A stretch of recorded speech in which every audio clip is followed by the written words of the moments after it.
Hey guys, how you doing? Just on my way home from work. Just picked up some groceries. It always amazes me. You know, I go to the grocery store, I buy just an enormous amount of groceries, and it's so cheap. Having to be gluten free, it means that my options are significantly diminished. I can't buy so much of the stuff. Certainly no processed stuff, right? And so it's forcing me to live in this kind of like, I've got to buy just basic vegetables, like really basic kind of stuff, and then cook my own meals. And you really notice it when you, like I order a pizza. Pizza costs you $30.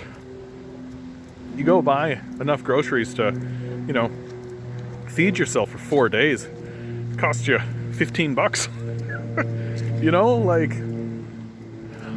everything's gotten kind of mad, kind of weird. I just seem to remember being able to go get food at eat out establishments, and it would be cheap. And now it just seems like it's this outrageous sort of price. I suspect that I don't know what to suspect about any of that. The thing I've been noticing these days as I'm looking at our media landscape, because I try very hard to pay attention to the media landscape, even though I genuinely believe that the media landscape has been completely dominated by conservative right-wing forces, like the National Post, the Toronto Star now is owned by conservatives. Even the ones that are quote-unquote liberal owned, right? Like your CBC and your CTV and all of these, Globe and Mail. Those are still fairly right-wing. Like the Liberal Party itself is fairly right-wing to begin with. They're not a leftist or a left-wing party. And I struggle to see in what way they should be considered liberal in the first place, outside of pandering to race and gender issues. But when it comes to economics, it's like, no, you work for capitalists, and if those capitalists can undercut you and pay you the least amount that they could possibly pay you, then they will. And that seems to be the liberal position, so I don't really understand in what way they call themselves liberals, but they do. And we're all just supposed to go along with that, because we're mainly gullible. But it does seem like the conservatives have crossed a line, finally, and that a great deal of media skepticism is beginning to come out about the Conservative Party. And I think that the lines that are being crossed are the Jason Kenney's Albertan conservatives beginning the process of privatizing the Albertan healthcare system.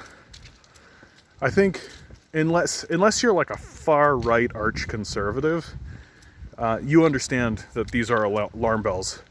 Like that sets alarm bells off. Even moderate conservatives don't want to see the healthcare system privatized, right? It's like a very, very small portion of the society that is actually invested and interested in this idea that the healthcare system should be privatized. And so to see one of the major parties in the country, the Conservatives in Alberta, actually moving forward and doing it, I think is actually making some of these media organizations, which are typically lethargic and generally work in the interest of power, it's actually making them start to sit up and go, oh, wait a minute. All of this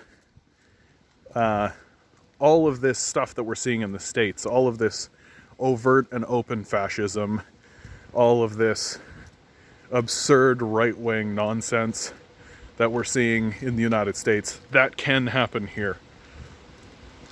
And when it happens, maybe it won't be so outlandish and outrageous.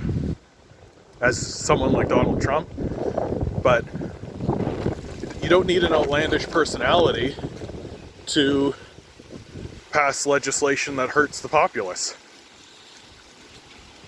And that's really the position we're in, right? Where we're no longer having a discussion about how best to take care of the populace.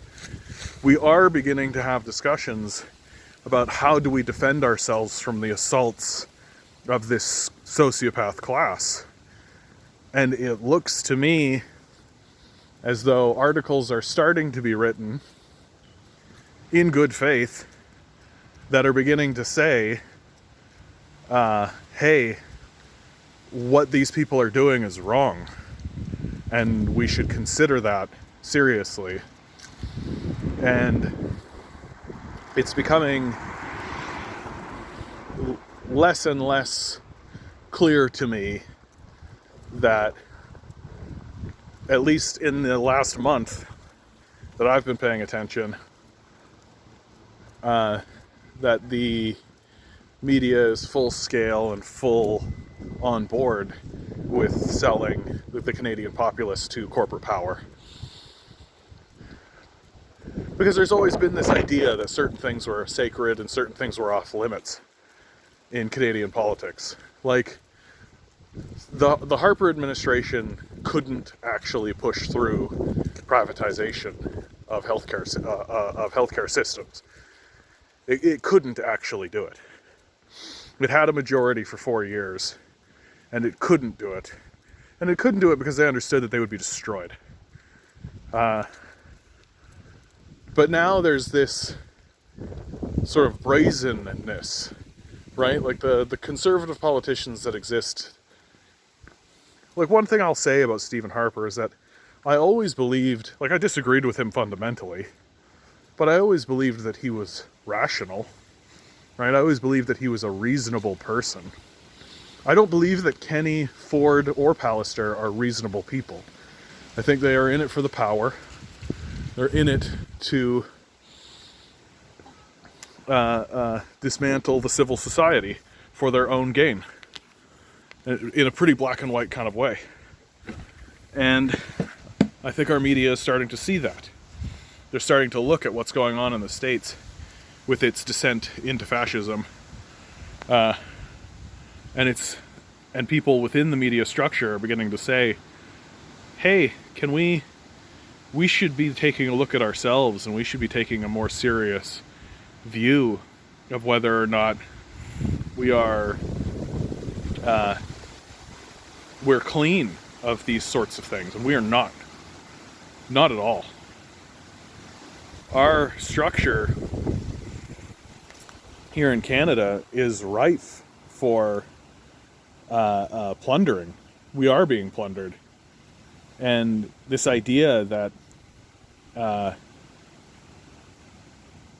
and I think the media and people within the media, there are certainly voices within the media that are beginning to see and understand that if we don't actually improve the material quality of life for the majority of the citizens, then that is how we descend towards fascism.